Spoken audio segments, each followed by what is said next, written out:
Went and saw Robert Eggers' Nosferatu today. Um, it's it's well done. It's a well shot film. It's a well acted film. Um, if you take 1922's Nosferatu, the 1996 Francis Ford Coppola film Bram Stoker's Dracula, and some plot points from Paranormal Activity 3, you have this film. That's the three things I think that laid themselves heavily onto this film. The design of Warlock is not as good to me as the 1922 classic, where he looked very inhuman and otherworldly. And then in this, he looks like a corpse. And that's it. Uh, the iconic scenes from Murnau's classic, the shadow climbing the wall as he goes to Hutter's room on the first night, and the scene in the ship where the casket's ripped, the lid of the casket's ripped open, and he just rises up. Those scenes aren't present.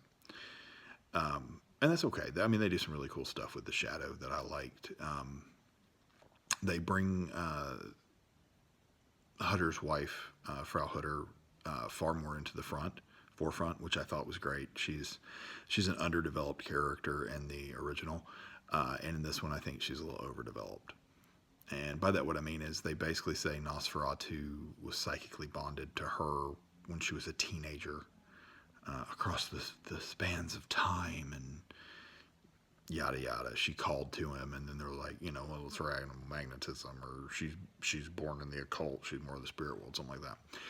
Didn't make sense, or at least wasn't well fleshed out to me. Also, didn't tick the box for me, and that's it is what it is. This film is beautiful to watch. This film is well acted.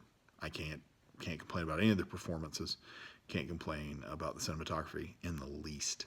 The most interesting part to me was the first 30 to 40 minutes, where you have Hutter going from Germany, Visberg, Germany, to Transylvania, and just the alien, otherworldly nature that they portrayed there. Some iconic moments that were beautiful and just really lend itself to this very heavily dreamlike atmosphere. And then from there, the film kind of falls flat to me.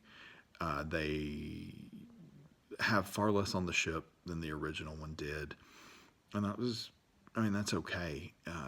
But then they really padded out that third act to me. And I feel like they could have either spent more time on the ship, cut down on the third act, something. They add Willem Dafoe's character to be Nosferatu. Or excuse me, not Nosferatu, Van Helsing, a character that's lacking in the original 1922 F.W. Murnau film. By and large, this is not a bad film by any stretch. This is not a great film to me either, though. If the podcast my wife and I host, Creature Features, if we're going by our 6-bucket arbitrary popcorn scale, this is a 3-bucket film. It's beautiful. It's well acted. I don't like the creature design. And that third act was slow. Not building tension, just kind of slow. And I question some of the character development choices that they made in the writing and stuff. All in all, if you're a film of Robert Eggers, if you've never seen the original film, go watch this movie. It'll be great. You'll enjoy it. But it's a Dracula movie. And yes, I am aware of the 1922 classic copyright suit by Bram Stoker's widow, and yes, this is basically a rehashing of Dracula, was what was determined.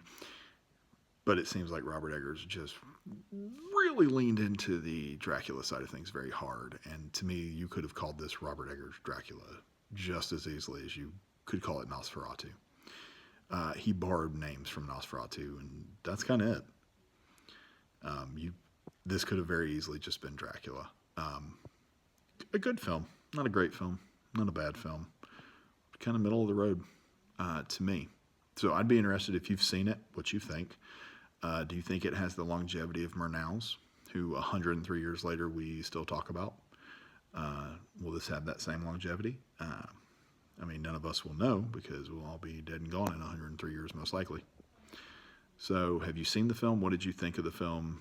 Do you think it has the staying power of Murnau's iconic classic?